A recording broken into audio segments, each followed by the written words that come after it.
నమస్తే రమ్మగారు. నమస్తే జయ. రమ్మగారు, ఏదైనా మంచి స్టోరీ చెప్తారా? కాశీ మజిలీలో 12వ భాగం ఉంది.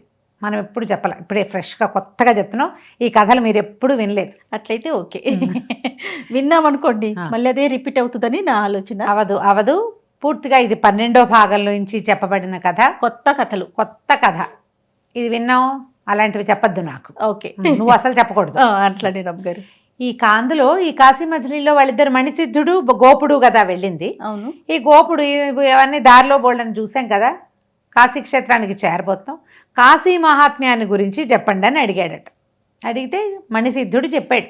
ఏమిటి, కాశీ ఎంత గొప్ప క్షేత్రం అంటే భూమి మీద మొట్టమొదటి నగరం.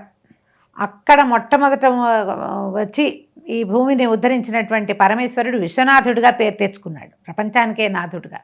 అలాంటి కాశీక్షేత్రంలో దేవతలంతా ఉంటారని, వాళ్ళు అక్కడే ఉంటారని చెప్పబడే కాశీక్షేత్రంలోంచి దేవతలందరూ వెళ్ళిపోవాల్సి వచ్చింది ఒకసారి.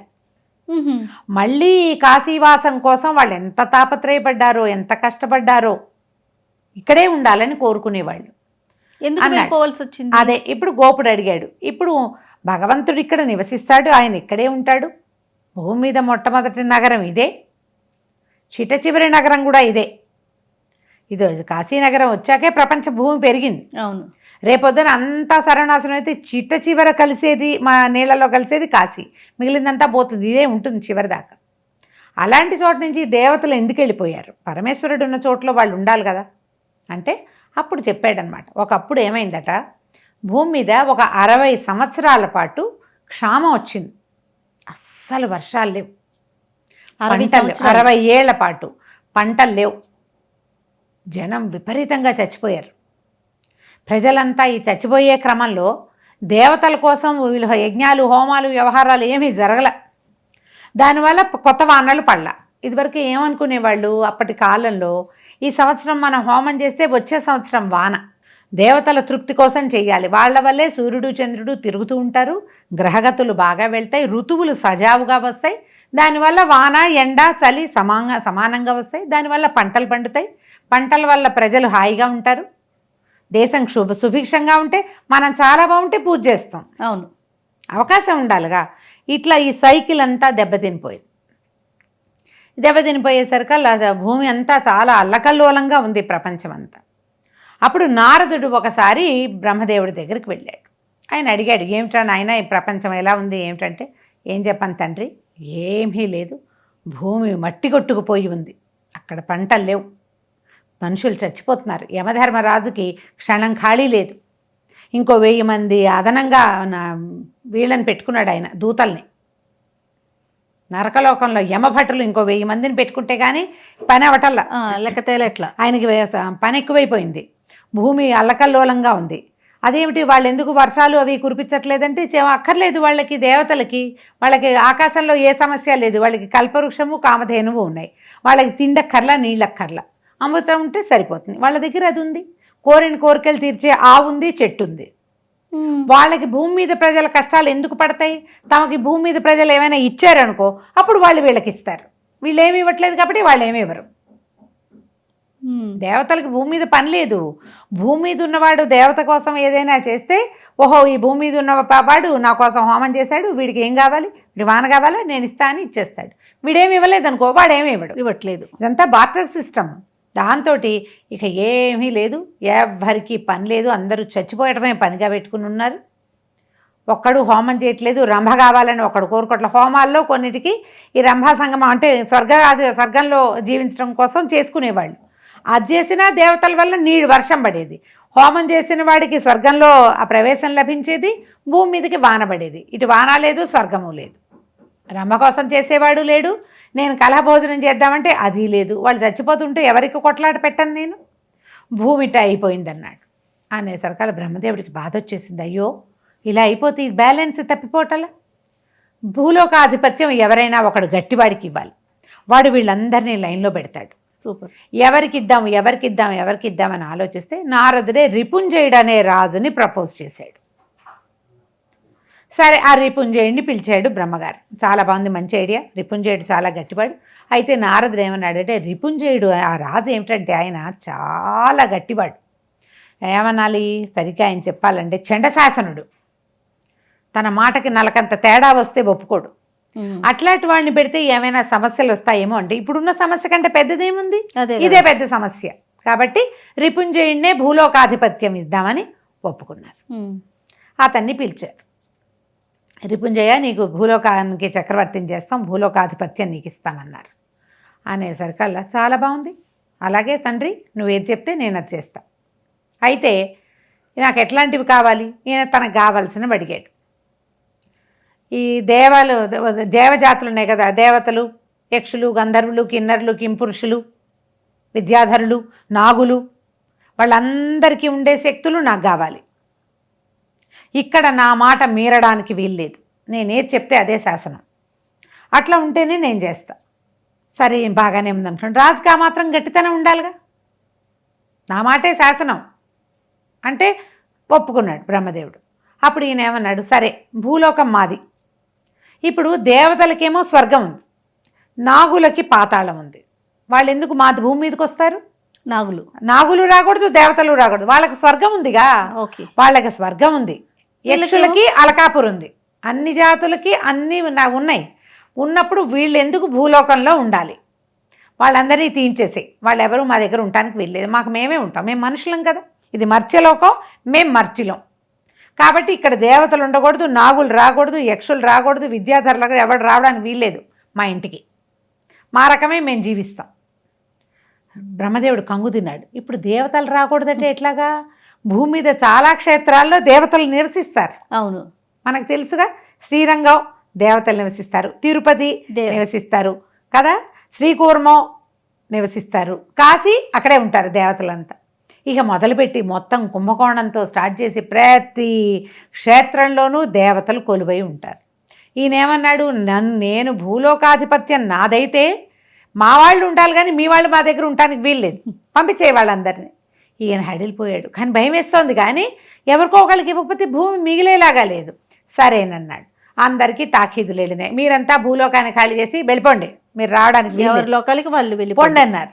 అనేసరికల్లా దేవతలంతా లబోదిబో. ఇక పరమేశ్వరుడికి వార్త వెళ్ళింది, కాశీవాసం మానేయాలి, నువ్వు వెళ్ళు మీ ఇంటికి. ఇక్కడ దేవత అనేవాడు ఉండకూడదంటే ఏ క్షేత్రంలోనూ దైవం ఉండడు. అంతేగా వెంకటేశ్వర స్వామి ఉన్నాడు అనుకో, ఆయన్ని కూడా మీ ఇంటికి వెళ్ళిపో అంటే ఆయన వైకుంఠానికి వెళ్ళిపోవాలి. శ్రీ వైకుంఠ విరక్తాయ అని చెప్పుకుంటాం మనం. అవును, ఆయన దాని మీద విరక్తి చెంది ఇక్కడ ఉన్నాడంటే ఈ భూమి మీద ఉన్నవాడు వద్దంటే ఒప్పుకోవాల్సిందే. ఏం చేస్తాడు ఈయన కూడా పాపం పరమేశ్వరుడు, సరే మన ప్రమథగణాలందరినీ పుచ్చుకుని మందరాచలం శిఖరాల మీద ఉందాము, ఇంకా భూలోకంలో ఉండద్దు అని కాశీవాసం వదిలేయటానికి నిశ్చయించుకున్నాడు. మరి ఇక్కడున్న రాజు ఒప్పుకోలేదు, ఎవరి దారిని వాళ్ళు పోయారు అందరూ. ఇక నాగులు అనేవాడు భూమి మీదకి రావడానికి వీల్లేదు, సర్పాలు లేవు. ఇక మరణాలు తగ్గిపోయినాయి. సర్పం లేదు, పాము కాటు, తేలు కాటు, జెర్రి కాటు, అవునండి, ఇవి లేక చాలామంది ప్రజలు చావు నుంచి తప్పించేసుకున్నారు. అమ్మయ్య అనుకున్నారు. పొలంలోకి వెళ్తే పాములు కాటేసేవి, ఇప్పుడు పాములు లేవు, సర్పాలు రావు, అన్ని పాతాళంలో కూర్చోవాల్సిందే. ఈ పాతాళంలో ఉన్నవాడు పైకి వెళ్ళాలనుకో స్వర్గంలోకి, వాడి భూమి మీద నుంచే వెళ్ళాలి, వాడికి వెళ్ళే అవకాశమే లేదు, ఇంకా వాడికి రారలేదు, ఇంకా మధ్యదారి ఇదే కదా. ఇలా మొత్తం సెట్ అయింది. ఈయన అప్పటి నుంచి ఈయన ఏం చేశారంటే రిపుంజయుడిని దివోదాసు అని పిలవడం మొదలుపెట్టారు. బ్రహ్మదేవుడే చెప్పారు, దేవతలందరూ కూడా ఇతని మాట వినవలసిందే, నా ఆజ్ఞ పాటించాల్సిందే అని చెప్పేసరికి ఒప్పుకున్నాడు బ్రహ్మదేవుడు. సరే నాయనా, వాళ్ళందరూ నీ మాట వింటారు, నువ్వు వద్దన్నావు కాబట్టి ఎవడింటి వాడు పోతాడు, నిన్ను వాళ్ళ నుంచి దివోదాసుగా పిలుస్తామని రిపుంజయుడు అనే రాజుని దివోదాసుగా మార్చి అతనికి భూలోకకు ఆధిపత్యాన్ని ఇచ్చేశారు. అతను తన బలంతో దేవతల్ని ప్రీతి చెందించి వానలు కురిపించుకున్నాడు.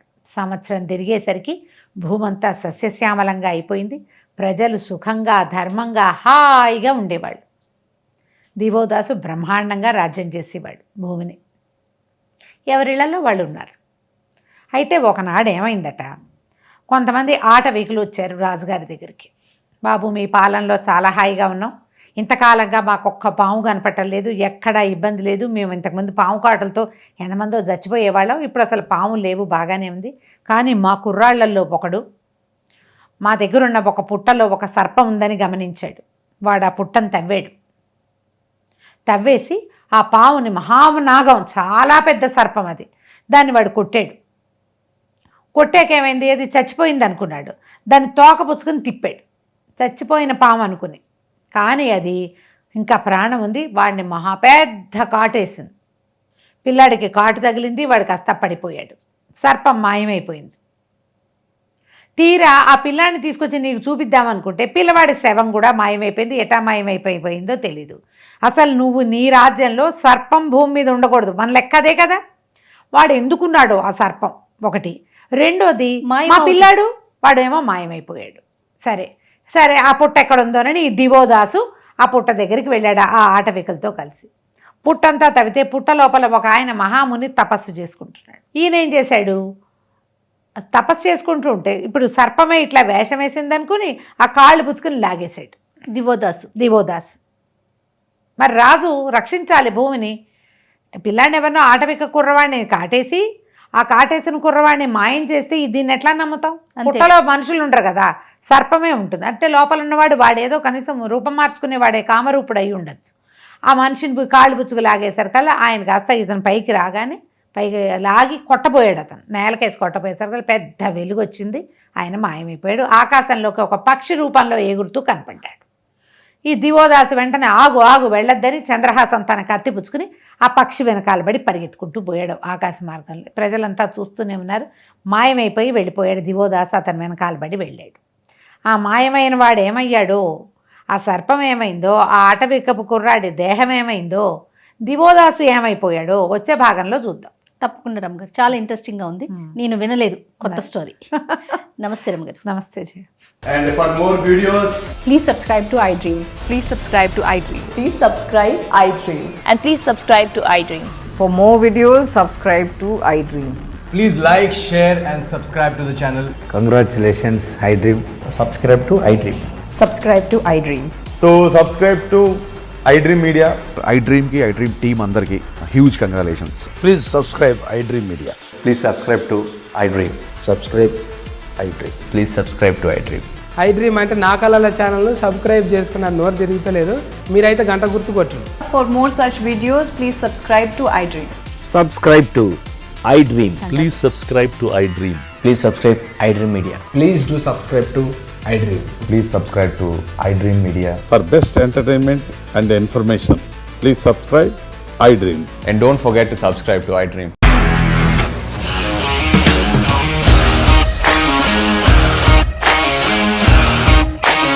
ఇండస్ట్రీలో కమిట్మెంట్ ఇష్యూస్ వస్తే నీకు కూడా వచ్చినట్టు. మార్నింగ్ తీసుకెళ్ళాడంటే కొట్టి పడేశాడు.